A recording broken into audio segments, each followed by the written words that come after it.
On les a vendus comme des bêtes de somme. On les a payés comme du luxe. Résultat, retour atelier en série, pannes imprévisibles, valeurs qui s'effondrent. De GMC à Toyota, de Ford à Ram, 14 pick-ups tombent l'un après l'autre. Si vous pensiez qu'acheter plus cher rime avec dormir tranquille, vous n'allez pas aimer ce qui suit. Aujourd'hui, il n'est plus rare de croiser quelqu'un qui a payé 60 à 65 000 $ pour un pick-up haut de gamme. Même la moyenne franchit désormais la barre des 50 000. Et pourtant, certains des modèles les plus réputés craquent sous la pression.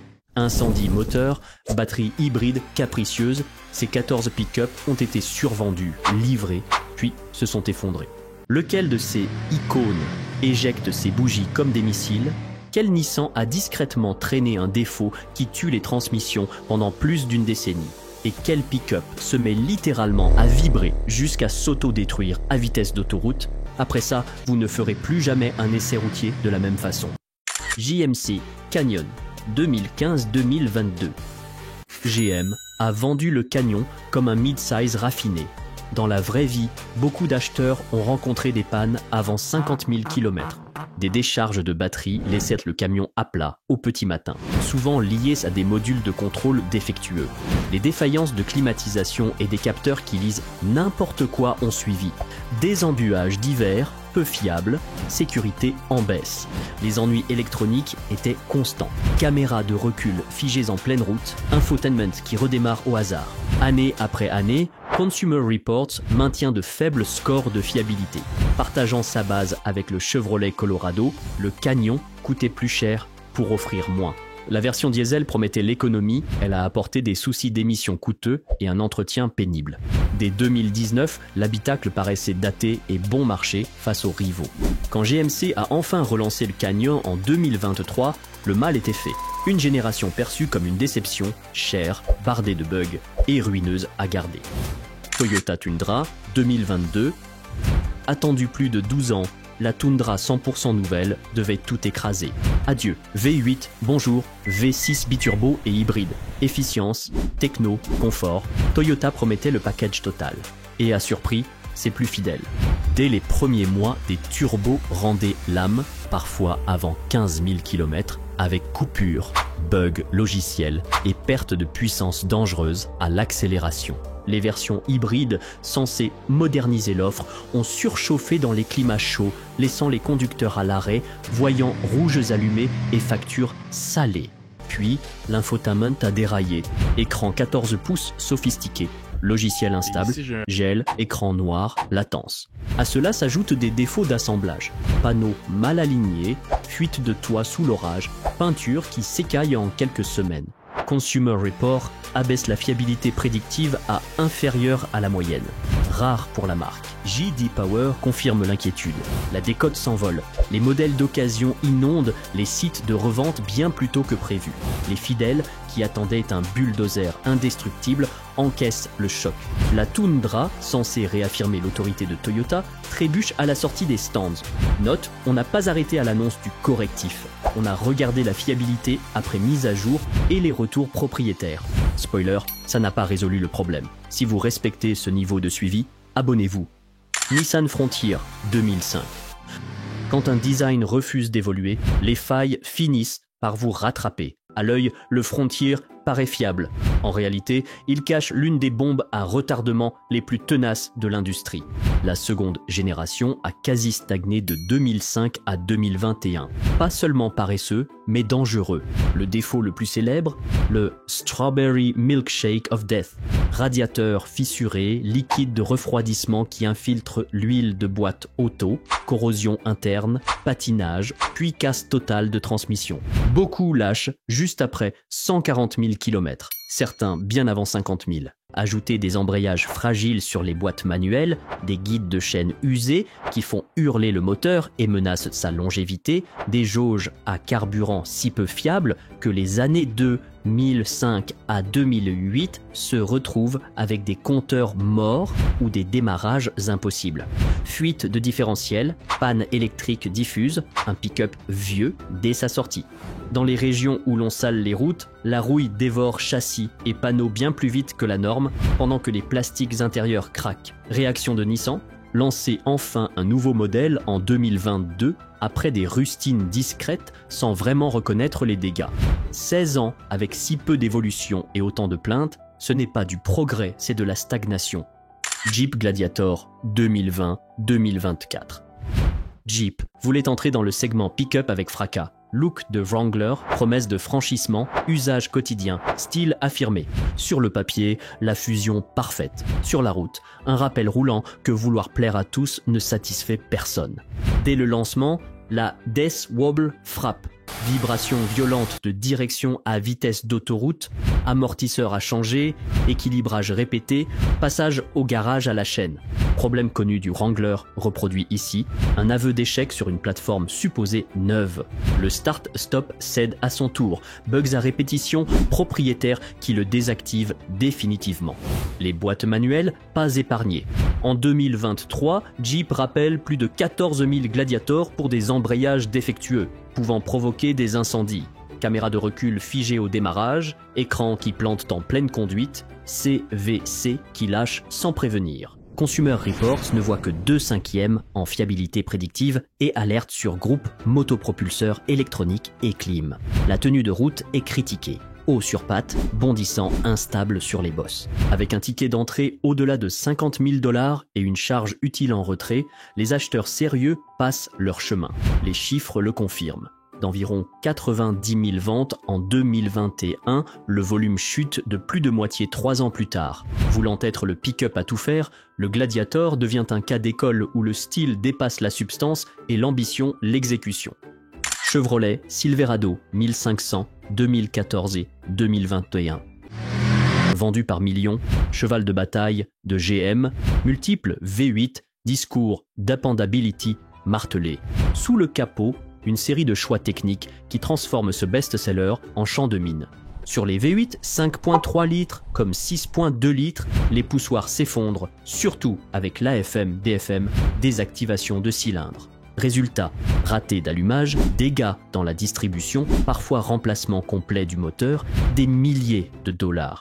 Les poussoirs redesignés en 2021 n'éteignent pas la polémique. La boîte auto 8 rapports, à coup shudder violent à vitesse stabilisée, convertisseur de couple qui lâche, bulletin technique et extension de garantie n'auront pas suffi à sauver sa réputation. Consumer Reports pointe une fiabilité sous la moyenne, les forums s'emplissent d'histoires de concessions visitées en boucle. Au-delà du mécanique, le fameux Chevy Shake, une vibration mystérieuse sur autoroute, demeure sans solution claire. De 2014 à 2021, plus d'une douzaine de rappels. Freins, logiciels d'airbag, etc. Même des mécaniciens de flotte GM finissent par recommander des rames plus fiables. Et quand la marque la plus vendue s'aventure dans l'hybride, l'expérience montre à quelle vitesse l'innovation peut devenir instabilité. Ford F-150 Hybrid Power Boost 2021-2024. Sur le papier, 430 chevaux, 570 livres-pieds de meilleure perf que l'EcoBoost classique. Dans la réalité, tant d'ennuis que Consumer Reports le classe parmi les 10 véhicules les moins fiables du marché, voyant moteur obstiné, gremlin électrique, décharge batterie, arrêt soudain lié au pack hybride et au module de contrôle. Diagnostic ardu, immobilisation à rallonge, pièces en attente durant des semaines, parfois des mois. La BVA 10 rapports hybrides hésite, rétrograde, brutalement, shudder en charge. Ford publie plusieurs TSB pour adoucir la gestion après des milliers d'expériences coûteuses et parfois dangereuses. La conso, annoncée à 24 miles par gallon combiné, mesurée plus près de 20 par Consumer Reports en conditions réelles. Pire, environ 750 livres d'hybridation en plus, c'est de la capacité de remorquage en moins face aux versions non hybrides. Beaucoup d'acheteurs venus pour un outil du futur se retrouvent dans un prototype capricieux. Au lieu d'un bond en avant, c'est un pas de côté vers l'incertitude. Nissan Titan XD Cummins Diesel 2016-2019. Positionné entre le demi-ton et le 3/4 de ton, le Titan XD promettait plus de capacité sans les contraintes HD, avec en prime un V8 5.0 litre turbo-diesel signé Cummins. Idée brillante, exécution désastreuse. Très vite, le FAP sature. Régénération forcée à répétition, conso qui s'envole, puissance qui s'effondre. Parfois, passage en limp mode sans prévenir, l'accélérateur ne répond plus jusqu'à l'arrêt complet. Et ce n'était que le début. Turbo qui siffle, fume, puis lâche avant 50 000 km. Système d'injection haute pression pointé du doigt, injecteurs et pompes, conjugués aux défaillances du système d'émission. Diagnostic long, coûteux. Dans certains cas, Nissan propose des rachats discrets. Pas de rappel tonitruant, ni d'accord officiel. De la gestion de crise silencieuse. Trop tard, en 2020, fin du Titan Q-Mines, vente faible, coût de garantie en hausse. Une révolution de groupe motopropulseur devenue implosion de réputation. Ford Super Duty 6.0 litres et 6.4 litres Power Stroke 2003-2010. Certains diesels tirent des montagnes. Ceux-là tiraient des joints de culasse et des refroidisseurs d'huile au quotidien. Le 6.0 litres 2003 devient vite célèbre pour ses joints de culasse qui sautent, goujons qui s'allongent, mélange des gaz de combustion et du liquide de refroidissement. La réparation type joint, plus goujons renforcés, plus refroidisseur d'huile, plus refroidisseur EGR. Addition, souvent plus de 10 000 $. Le module de commande d'injecteur, FICM, fixé sur le couvre-culasse, là où vibration et chaleur règnent, claque à son tour, laissant un no start. Les boîtiers de bougies posent problème, les refroidisseurs d'huile se dégradent et envoient des contaminants dans le turbo et l'EGR. Les propriétaires finissent par bulletproof air leur moteur, reconstruire avec de l'aftermarket pour corriger les défauts d'usine. Le 6.4 litres qui suit, pas beaucoup mieux. Empire sur certains points, biturbo, complexité, émission accrue, refroidissement capricieux, usure prématurée d'injection, pompe haute pression fragile, turbo qui fuient en charge. Si un pick-up doit passer par la chirurgie lourde aftermarket pour devenir fiable, c'est qu'il n'a jamais été conçu comme il faut.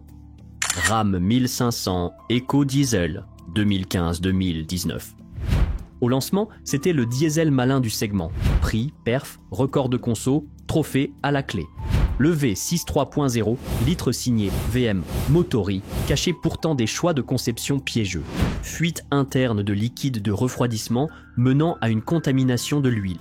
Pression d'huile en berne, parfois casse pure et simple. Ailleurs, un pignon d'arbre à cam qui se décale suffit à dérégler la distribution, provoquer des collisions soupape-piston et détruire la culasse. Le refroidisseur EGR, fragile, se fissure et envoie du liquide dans l'admission. Fumée blanche et surchauffe fatale si on ne voit rien venir. À la liste, chaîne de distribution, pompe à huile, capteur d'émission, puis vient le scandale d'émission. La mise à jour logicielle pour se conformer au test étouffe les perfs, fait chuter la conso promise et rend l'accélérateur amorphe. Au final, moins de puissance, plus de frais, tout ça au nom de la conformité. Chevrolet Colorado 3.5 litres L5 2004-2012.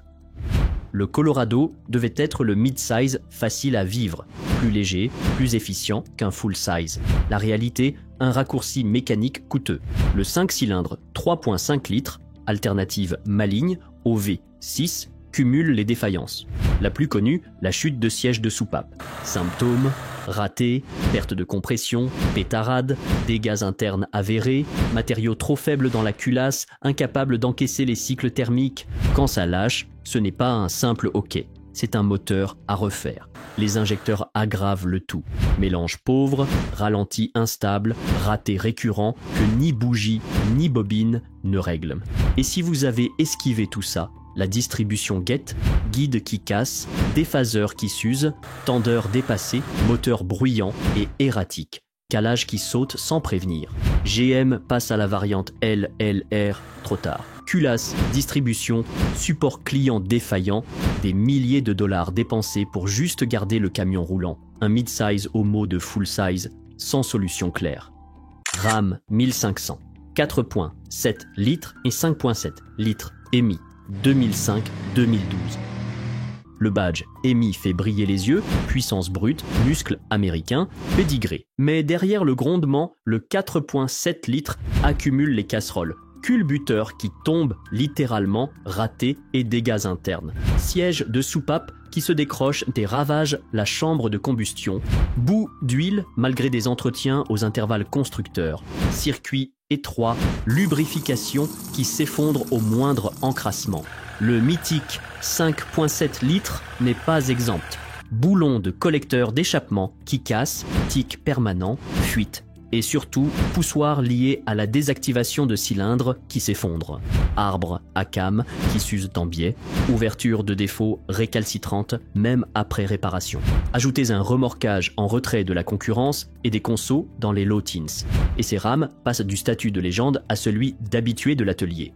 Le son du EMI attire. Le son de la caisse qui se vide s'entend moins. Ford F 155.4 litres, Triton V8 2004-2008. Probablement le moteur le plus décrié de Ford. Vendu comme l'équilibre parfait, il a livré l'inverse. Première plaie, la boue d'huile. Même avec les vidanges, l'encrassement étouffe des phaseurs d'arbres à cames et chaînes de distribution, menant à des casses avant 120 000 km. Puis vient le cauchemar des bougies.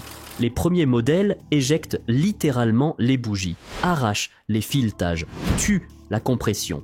Le correctif des bougies en deux parties, qui se grippent et cassent au démontage. Outils spécifiques, obligatoires, factures qui grimpent, le système de distribution n'aide pas, multiples chaînes, guides et tendeurs fragiles. Bruit, perte de perf, dilemme permanent. Remettre de l'argent ou se débarrasser du camion. Les ventes restent hautes grâce à la loyauté à la marque, pendant que la fiabilité plonge.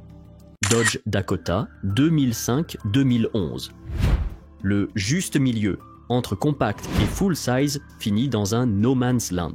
À la fin des années 2000, le Dakota prend du poids sans gagner en puissance ni en capacité. Conso à la traîne, perf décevante, fiabilité en chute. Le V8 4.7 litres voit sa boîte lâcher. À-coups, patinage, puis le châssis s'en mêle.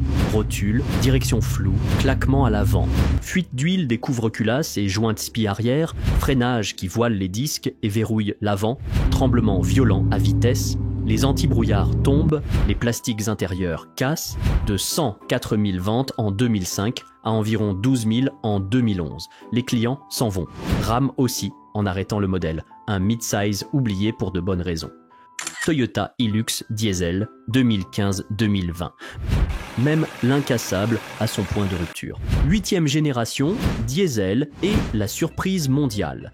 Le DPF censé baisser les émissions sature en circulation urbaine. Fumée blanche à l'échappement, passage en mode dégradé en pleine route, conso qui explose. En Australie, bastion Hilux, Toyota fait face à un recours collectif et admet sa responsabilité. La contre-pression liée au DPF déclenche des dégâts plus profonds, carburant dilué dans l'huile, usure des injecteurs et des joints. Dans les climats humides, de la rouille précoce apparaît sur les supports arrière de châssis. Toyota publie une mise à jour logicielle en 2020, mais la réputation est touchée. Ces premiers diesels de 8e génération deviennent les moutons noirs d'une lignée pourtant quasi blindée. On a vu des pick-up qui cassent sous la contrainte, d'autres qui ont mal vieilli et ceux qui croulent sous leur propre hype. Quand même la Hilux craque, tout acheteur de pick-up se pose la même question. Qu'est-ce qui vaut encore réellement la peine d'être acheté? Dites-le nous en commentaire. Et si ce travail vous a évité une mauvaise décision, abonnez-vous. On continue d'exposer les vrais coups cachés, modèle par modèle.